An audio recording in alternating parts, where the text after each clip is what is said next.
Food trucks have continued to be embraced by Denver in the years since the last time zoning's food truck rules were revised.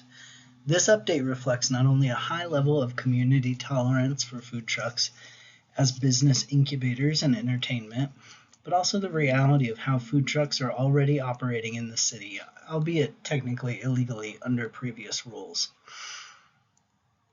There are two flavors of changes that are in the bundle to how food trucks operate. The first is the new addition of a food truck, of the food truck standards as accessory to primary non-residential uses, and an expansion of the regulations for food trucks that operate as a temporary use.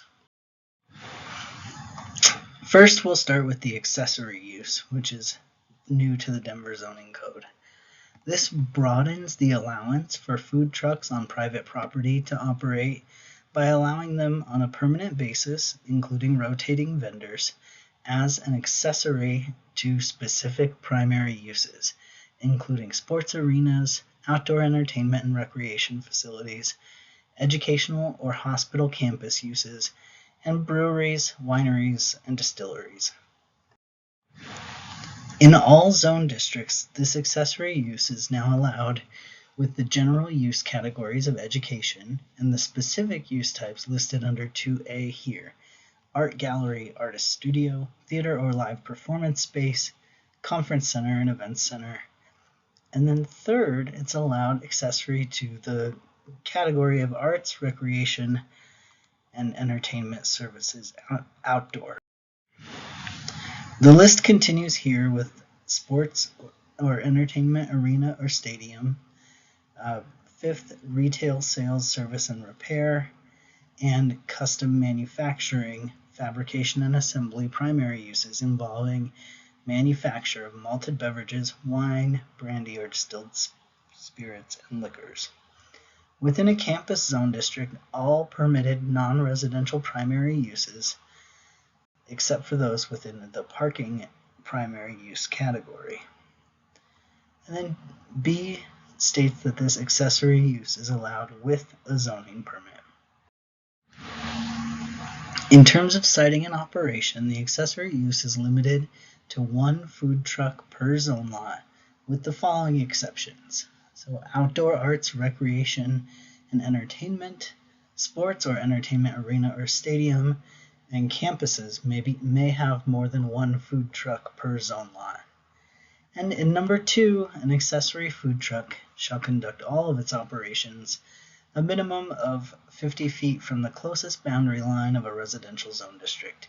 And this is a standard that is currently applied to temporary food truck uses that we brought over to the accessory use.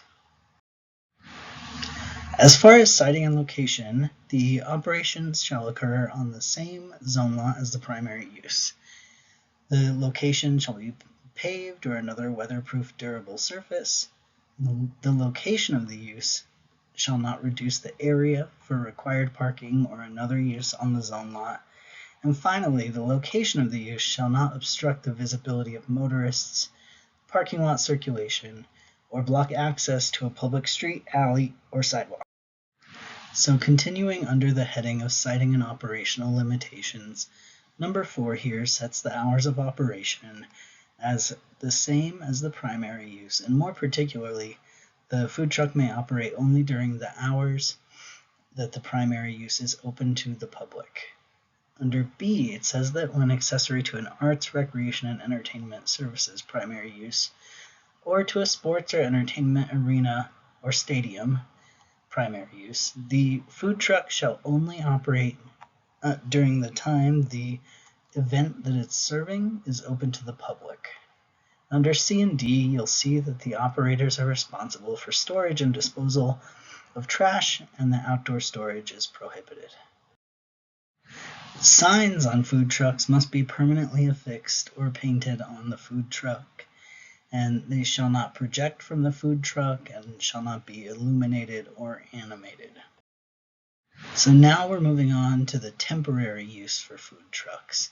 This is an existing pre-bundle use that's been changed to broaden the allowance for food trucks to operate on private property on a temporary basis, only by removing limitations, allowing food trucks in combination with other temporary uses such as special events, festivals, bazaars, circuses, and finally by allowing them to operate on vacant private property.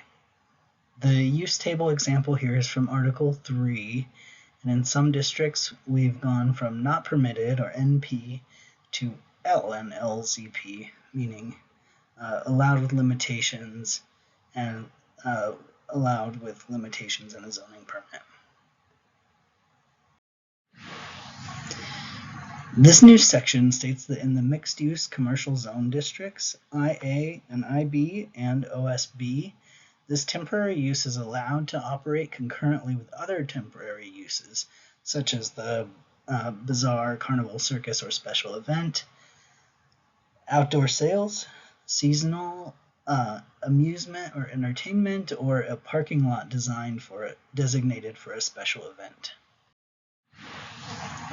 The new operational limitations for hours of operation here are similar to those added to the new accessory use for food trucks, stating that these temporary food trucks shall only operate during the other concurrently operating temporary uses hours of operation. It also states that all temporary uses must be allowed in the subject zone district and permitted according to the code. And here we're catching up to the community and the business world's acceptance of food trucks, in that we've deleted the requirement for a zoning permit for an event that's 12 days or less for operations on private property. This 12-day limitation, you'll also see, has been applied to other temporary special events as a part of this code update. Here we've expanded daily operating hours from 4 hours allowed to 13 hours, or 8 a.m. to 9 p.m. We've also deleted the minimum distance requirement from brick and mortar restaurants and expanded allowed operating hours. And unless permitted with other temporary uses, no more than one food truck may be permitted to operate per day at each zone lot. This was a previously existing regulation that we've loosened to allow for more food trucks at temporary events like carnivals or sporting events and college campuses. And here we've deleted the prohibition on structures, canopies, and outdoor tables and chairs, as well as the prohibition on operation on undeveloped zone lots. The rest of the changes shown here are relocations from this section to another part of this section.